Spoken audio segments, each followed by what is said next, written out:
Hello, this is Alex from phpacademy.org, and in this video for the New Boston I'm going to be talking about post data.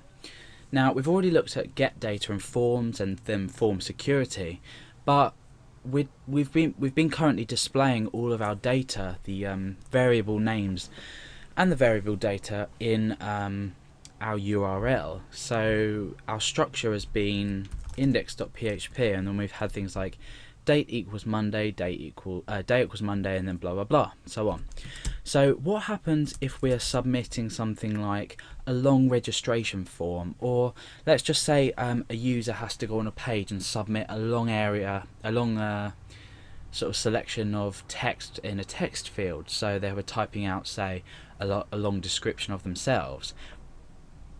For this purpose, it's not a good idea in any means to use get, but what we do is we use something called post, and this uses a different method. It uses the HTTP post method, and this processes the data, it sends the data directly to the form and doesn't include it in the URL itself. So it's great for things like passwords, it's great for things like long registration forms. As well, it's good to note that get actually does have, if you were to use variables like this, a lot of browsers and web servers have limits on how much get data can be processed at once. And as well, when you're using things like file uploads, you need to be processing the file data through a form into a page, and you use post as well as another attribute to the form field, which is called enc type, but we're not going to be going into that until we deal with form field uploads.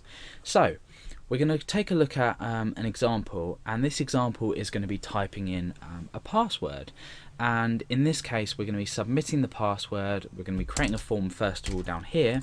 We're going to be submitting a password and checking it, and we're going to be telling the user is the password correct.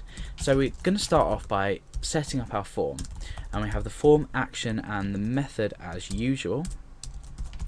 And remember, the form action, we can either go to another PHP page or we can stay on the same one. In this case I'm staying on exactly the same one, so we're submitting all the data inside this form to index.php. The method though, instead of get, is going to be post, and this automatically means that the data is not going to be sent, well, it's going to be sent as post, it's not going to be sent as get. So let's say password, and we break down and we have an input type. Now this time we're not going to choose text, because what would happen would be is we would be able to see anything we typed in here. However, we are going to choose the type password, and this means that the browser interprets this as a password field and you can no longer see anything in there. So that's interesting if you didn't already know how to do that. The name of this is going to be password. Okay, and we're going to break down a couple more times, and we're going to be an input type submit value equals submit, just as we did in the last example. So as this stands, we're submitting a password in this form when we click submit. So as as to the previous example with get, I typed something in here, clicked submit, and we saw it appear here. However, now if I was to type, say, password in here and click submit, we've actually submitted this now to the form. The data has been submitted.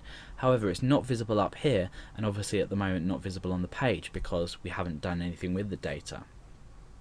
Now, just to show you the example, I'm going to echo out $_ and this time post and password.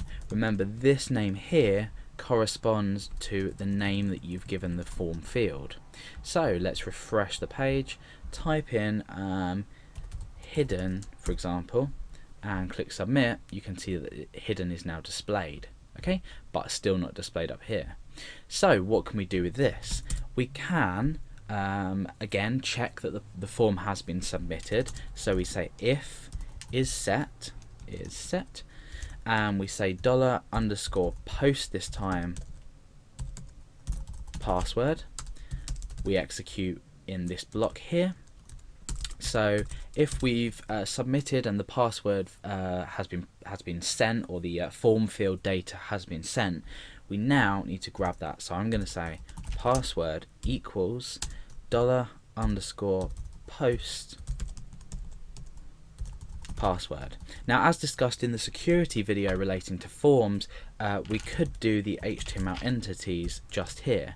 However, we're not actually displaying this password back out to the user.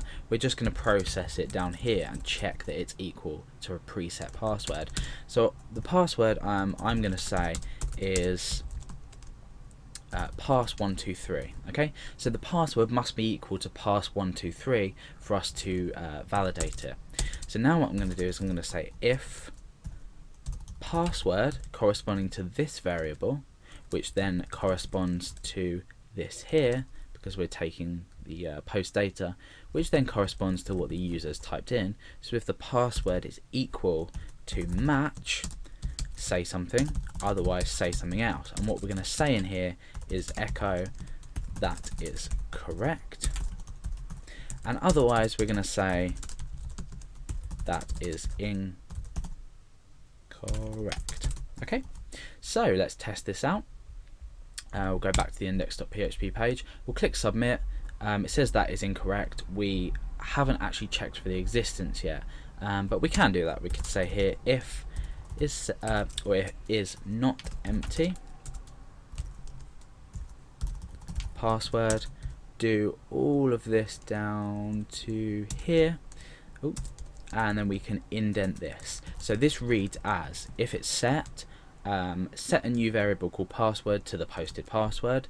If it's not empty, do all of this, and then otherwise, I mean, can you see in my text editor where when I click to the end of this curly bracket here, that highlights in red, this also highlights in red. So I can see that this starts here and ends here, therefore I can do else